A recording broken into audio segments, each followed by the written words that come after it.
Nós ouvimos então o discurso do presidente americano Joe Biden agora em Tel Aviv com tradução simultânea do nosso queridíssimo Fabrício Knights, que pôde aí nos mostrar a fala de Joe Biden em alguns pontos extremamente importantes dessa fala. Eu te trago já para você que está no rádio, são 11h22. Para você que está na televisão, tem pontos aqui para a gente poder discutir dessa fala, uma fala forte do presidente americano Joe Biden, em que crava, segundo ele, uma solução. Ele cita claramente a solução de 2 estados, diz que os Estados Unidos vão ajudar a faixa de Gaza com mais de 100 milhões de dólares, crava também num discurso um pouco mais firme, dizendo que os Estados Unidos vão resgatar os reféns que lá estão na faixa de Gaza e ainda crava, a ajuda que os Estados Unidos darão não vai chegar a terroristas. Exatamente no problema daquela passagem e dos corredores humanitários que a gente já trouxe aqui as preocupações, né, Maninho? Pois é, eu achei muito importante também a comparação que ele faz entre os atentados do 7 de outubro com o 11 de setembro e o fato dele dizer que os Estados Unidos cometeu erros na resposta ao terror e que, por serem uma democracia, por não se dobrarem à régua moral do terrorismo, o Israel precisa ficar muito atento para não cometer os erros que os Estados Unidos cometeram. Ou seja, eu achei um discurso muito forte que pede, que pressiona Israel por uma atenção humanitária na faixa de Gaza nesse contexto, ao dizer também que a ajuda humanitária, os 100 milhões de dólares, chegarão aos civis e não aos terroristas. Muito bem. Maninho, hoje o dia está tumultuado, turma. Vocês estão acompanhando ao vivo tudo o que acontece, jornalismo factual, são 11h24. Imagens ao vivo do Conselho de Segurança da ONU, que a gente acompanha a proposta do Brasil da criação de corredores humanitários, está sendo votada nesse momento e você acompanha com tradução simultânea. Às vezes, se opondo a posições diferentes diante de uma situação humanitária crítica. O realismo nos dificultou. O que nós vemos essencialmente neste momento é que o Brasil tem um papel a jogar diante da lei humanitária. A nossa proposta categoricamente condena todas as formas de violência contra civis, incluindo os atos terroristas do Hamas e a situação dos reféns. Ela pede a liberdade imediata destes reféns e que sejam cumpridas as leis internacionais, particularmente aquela da proteção de infraestrutura civil e de pessoal humanitário. A nossa resolução também deixa clara a necessidade de ajuda humanitária para civis. O texto incorpora causas múltiplas das Nações Unidas para garantir a entrega de ajuda humanitária e a passagem segura de civis. Isso garante o estabelecimento de corredores humanitários e a chegada rápida de ajuda humanitária.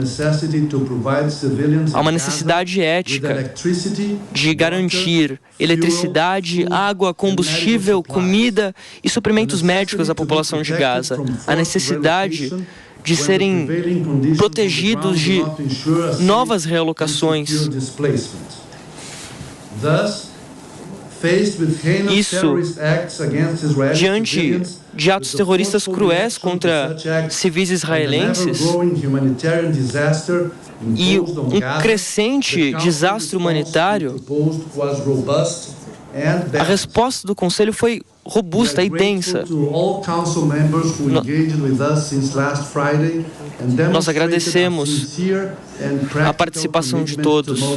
Para você que está no rádio e chegou agora, são 11h24. A gente está acompanhando a fala do presidente do Conselho de Segurança e embaixador do Brasil, Sérgio Danesi, nessa reunião do Conselho que pode aprovar a proposta brasileira da criação de corredores humanitários.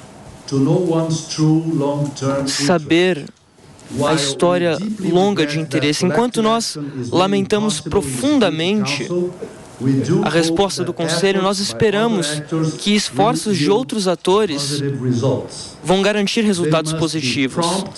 Elas precisam ser rápidas e substanciais. Centenas de milhares de civis em Gaza não podem esperar mais. Na verdade, eles já esperaram tempo demais. Muito obrigado. Muito bem, gente. Está aí a fala do embaixador brasileiro. A reunião da ONU segue e, ao que tudo indica, Pepe, você estava me trazendo essa tua percepção, a resolução deve ser aprovada. Eu espero que sim. Eu entendo que está tudo confluindo para a resolução ser aprovada. Tanto a manifestação do Biden, que foi muito enfática em relação a abrir corredores humanitários, quanto olha lá o embaixador russo agora falando. Perfeito. A informação que a gente tem para passar para vocês agora é que nós tivemos uma reprovação dessa resolução. Foram 12 votos contrários, é isso, Mari Vasquez? 12 votos... perfeitamente. Só para trazer a informação mais precisa para vocês, foram 12 votos a favor e 1 contra, e a Rússia se absteve nessa votação, Pepe. É impressionante, né? Agora, a notícia sendo feita... Os americanos vetaram a resolução brasileira. Os americanos. Tá? Trazendo aqui mas como é que o Biden fala uma coisa e o embaixador dele vota outra? Pois é. Essa gente é completamente atrapalhada. O presidente fala uma coisa, o embaixador dele vota outra. Mas nessa situação, às vezes, lembra que a gente conversou sobre isso no programa ontem, que tem alguns itens que são primordiais que não dá para negociar.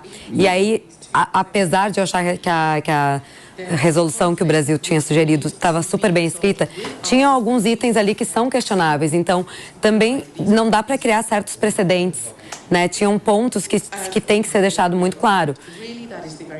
Por isso que talvez os Estados Unidos, apesar de querer esses corredores humanitários, ele tem que deixar claro que o Estado de Israel não está no mesmo nível que o Hamas. Então, assim, é uma situação muito delicada porque existe essa urgência de criar esse corredor humanitário, mas ao mesmo tempo eles não podem, como a gente fala em inglês, né, throw under the bus, jogar embaixo do ônibus o país que é o parceiro deles, que passa um monte de informação e ajuda até na segurança dos próprios Estados Unidos. Bom, então a informação mais correta aqui, deixa eu passar para vocês, os Estados Unidos então vetaram essa resolução do Brasil, foram 12 votos favoráveis, 2 abstenções e não uma, foram as abstenções da Rússia e do Reino Unido. Então a informação que a gente tem para vocês é o veto dos Estados Unidos nessa questão de coerência, né, coronel? Porque realmente a posição do Biden agora há pouco foi completamente diferente.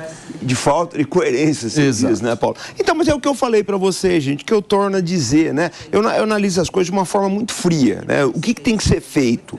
Independente de quem está certo, quem está errado, o que precisa ser feito no momento para nós termos uma situação que se pare de ter vítimas de ambos os lados?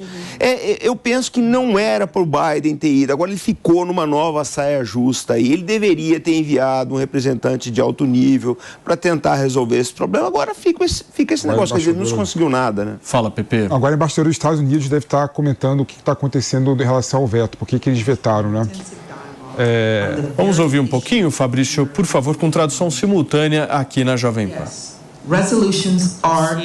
As resoluções são importantes e sim, esse Conselho deve decidir alguma coisa, mas as ações que nós precisamos tomar devem ser baseadas nos fatos e apoiar a diplomacia e saber que a diplomacia salva vidas. O Conselho precisa acertar isso. Os Estados Unidos estão desapontados que essa resolução não fala sobre o direito de defesa de Israel. O que nós abordamos aqui está ligado à Carta das Nações Unidas. Após ataques terroristas de grupos como a Al-Qaeda e o Estado Islâmico, este texto deveria garantir o direito à defesa de Israel. Nós não podemos apoiar essa resolução, mas continuaremos a trabalhar com os outros membros do Conselho de Segurança nós reiteramos a necessidade de proteger civis, incluindo membros da imprensa, trabalhadores humanitários. E quando falo de proteção de civis, eu falo de todos os civis. Os Estados Unidos estão horrorizados com o que aconteceu ontem no hospital em Gaza. Uma enorme tragédia de perda de vida. Nós continuamos a trabalhar com Israel, seus vizinhos e outros parceiros dos Estados Unidos para tratar da situação humanitária em Gaza. A necessidade de comida, combustível, suprimentos médicos, famílias, idosos, crianças estão precisando de ajuda. Vamos ser claros. As próprias ações do Hamas fizeram isso acontecer. Há uma grave crise humanitária em Gaza. E o Hamas causou tanto sofrimento desnecessário, morte, destruição. Cada Estado-membro deveria condenar os atos terroristas do Hamas e a crueldade do Hamas. E todos os Estados-membros deveriam pedir para que o Hamas cessem as suas ações contra Israel.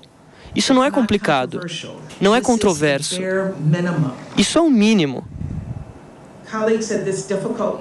Colegas, neste momento difícil, vamos todos pedir a proteção de civis e categoricamente condenar o Hamas. Vamos reafirmar o direito de Israel de defesa e apoiar esforços diplomáticos. Vamos apoiar as Nações Unidas e outros parceiros. E vamos todos garantir medidas iguais de justiça para israelenses e palestinos. Muito obrigado. Bom, gente, então nós ouvimos aí a justificativa americana para esse veto, lembrando que nós tivemos 2 abstenções e, como a gente mencionou antes, havia sim um clima favorável, tanto é que tiveram 12 votos favoráveis, né? Mas por conta desse veto, toda a resolução cai por terra. Para você que está no rádio, eu vou para um rápido intervalo, são 11h34. Fala, Pepe. Isso aqui é um ponto interessante, né? O Brasil atenuou a nota para não ter o veto da Rússia e ao atenuar conseguiu a abstenção da Rússia e ao atenuar a nota ele foi no sentido contrário ao interesse dos Estados Unidos, que falaram claramente que a resolução tem que deixar claro o direito de Israel de se defender, né? Mas, por um lado bom, Paulinho, apesar de eu estar frustrado por não ver a resolução sair, né, agora está cada vez mais próximo, querendo ou não, de um acordo no Conselho de Segurança da ONU em relação à resolução e em relação também à abertura de corredores humanitários no Egito. Fala, Miriam. Que é o mais importante. O que foi, Coronel?